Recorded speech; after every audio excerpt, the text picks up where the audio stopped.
Welcome to Veli Chatty's channel. ஒரு பெரிய குளத்தில் ஒரு ஆமை வாழ்ந்து வந்தது. அந்த ஆமைக்கு 2 நல்ல நண்பர்கள் இருந்தனர். அவர்கள் 2 வாத்துகள். மூவரும் தினமும் ஒன்றாக பேசிக்கொண்டு ஆமாம், நாம் எப்போதும் மகிழ்ச்சியாக இருப்போம். இந்த குளம் விரைவில் வறண்டு போகும். நாம் வேறு குளத்துக்கு போக வேண்டும். ஆம், தண்ணீர் மிக வேகமாக குறைந்து வருகிறது. உண்மைதான், நாம் விரைவில் ஏதாவது செய்ய வேண்டும். நான் எப்படி வர முடியும்? நான் பறக்க முடியாது. ஒரு நல்ல யோசனை செய்தோம். இந்த குச்சியை பிடி, நாங்கள் பறக்கலாம். சரி, முயற்சி செய்கிறேன். பிடி, பறக்கலாம். எதுவாக இருந்தாலும் வாயை திறக்க கூடாது. சரி, சம்மதம்.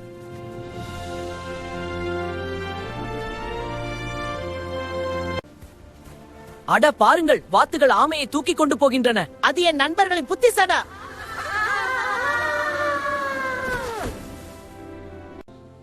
கதையின் நெறி அதிகமாக பேசுவது சில நேரங்களில் ஆபத்தை ஏற்படுத்தும்.